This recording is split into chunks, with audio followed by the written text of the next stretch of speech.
আৰু এইফালেও গছডালেৰে এইটো ইয়াত এটা মন্দিৰ বনাইছে আৰু গছৰ গুৰিটো বঢ়িয়াকৈ পকাৰে বনাই দিছে তো বঢ়িয়া। এই ৰস্তু মোৰ ইউটিউব চেনেলত প্ৰায় 10টামান ভিডিঅ' দিলোঁ, কিন্তু মন্দিৰ ভ্ৰমণৰ ভিডিঅ' দিয়া নাই। মই ভাবিলোঁ আজি আমাৰ কাষৰে এটা শিৱ মন্দিৰ আছে ৰাজহুৱা শংকৰ আশ্ৰম বুলি, তো তালৈ যাম। তো এতিয়া বলক তালৈ, তো মোৰ লগত একেলগে কওক লেটছ গো ষ্টাৰ্ট, বলক এতিয়া।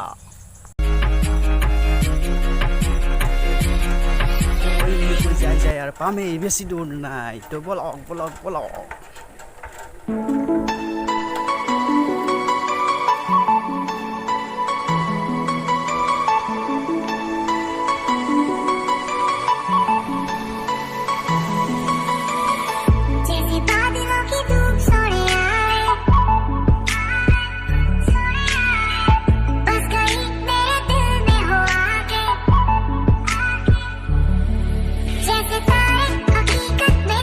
দলংখন যে দেখিছে মোৰ এটা আগৰ ভিডিঅ'টো দেখিছিল বোধহয়। তো এইখন বনোৱাৰ 2মাহমান পাছতে বানপানীয়ে এনেকুৱা অৱস্থা কৰিছে। তো এইখন পাৰ হৈ লওঁ, তো চাইকেলখন ফাৰ্ষ্ট তো এনেকৈ উঠিলোঁ। তো এইখন ভালদৰে পাৰ হৈ লওঁ। শ্বিলঙৰ ৰাস্তাৰ নিচিনা এইখনেই হৈছে আমনিৰ বাবাৰ থানৰ দলং। তো এইখন পাৰ হৈ লওঁ। তো এয়া দেখিছে অৱস্থা দলঙত। তো পাৰ হৈ এইখনেই হৈছে আমনি বাবাৰ থানৰ মেইন গেটখন আৰু বাহিৰৰ পৰিৱেশখিনিতো চাই লওক আৰু মোৰ লগত একেলগে বলক ভিতৰলৈ।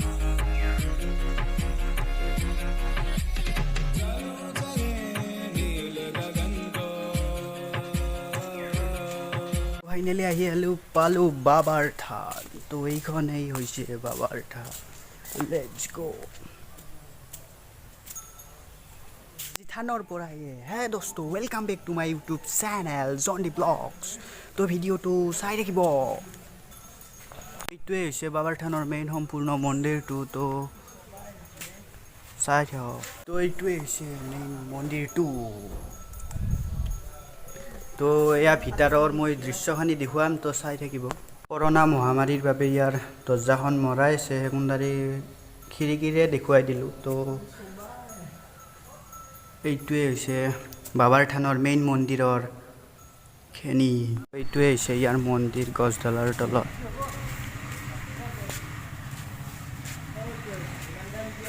আৰু গছডাল ইমান প্ৰকাণ্ড, ইয়াৰ সকলো থানখনকে ঘূৰি আছে, চাওক ইমান প্ৰকাণ্ড। আৰু এইফালেও গছডালেৰে এইটো ইয়াত এটা মন্দিৰ বনাইছে আৰু গছৰ গুৰিটো বঢ়িয়াকৈ পকাৰে বনাই দিছে, তো বঢ়িয়া। তো ইয়াত এইটো শিৱ মন্দিৰে, প্ৰায় ইয়াত সকলোবিলাক শিৱ মন্দিৰে। তো আৰু এনেকৈ ইয়ালৈ বগাই আহিছে। তো ইয়াতো ইয়াত এটা মন্দিৰ। তো এই যি গছডাল দেখিছে, তো ইয়াৰ পৰা এনেকৈ এইডাল আহিছে। তো এনেকৈ আহি আৰু ইয়াত এইডাল, তো এনেকৈ বগাই তো গোটেই আশ্ৰমখনেই এই গছডালেৰে আগুৰি ধৰিছে। তো চাওক আৰু ইয়াৰ গছডাল যেন দেখিছে, তো ইয়াৰ পৰাই এনেকৈ আহি তো আৰু এইডালে এডাল ডাঙৰ গছ হৈছে, ডাঙৰ বিৰাট। তো এনেকৈ এইডালৰ পৰা এইডাল হৈছে। তো এই মেইন গছডাল এইডাল, ভিতৰৰ পৰা এটা চিনেমেটিক শ্বট।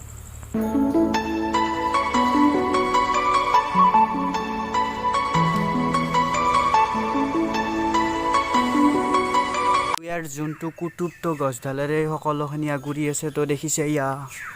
তো এয়াই হৈছে আমনি ৰাজহুৱা বাবাৰ থান।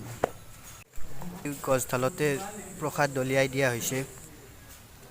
এই গছডালৰ তলত ইয়াত এটা মন্দিৰ আছে আৰু ইয়াৰ মেইন মন্দিৰটো হৈছে হোৱা সেইটোৱে। তো আৰু ইয়াত থাকি এনেকুৱা লাগিছে যেন ইয়াত কোনো ধৰণৰ AC ফেন নাথাকিলেও কথা নাই, প্ৰকৃতিৰ সম্পূৰ্ণ বতাহে। তো কি ক'ম মানে, তো বঢ়িয়া লাগিছে। আৰু তো গছডালে সকলোখিনি আগুৰি ধৰিছে গোটাই থানখনেই চব। ভিডিঅ'টো এইখিনিয়ে আছিল। যদি ভিডিঅ'টো ভাল পালে লাইক কৰিব, শ্বেয়াৰ কৰিব, কমেণ্ট কৰিব। আৰু যদি মোৰ চেনেলটো ছাবস্ক্ৰাইব কৰা নাই, প্লিজ ছাবস্ক্ৰাইব কৰিব। তো এইখিনিয়ে, বাই বাই।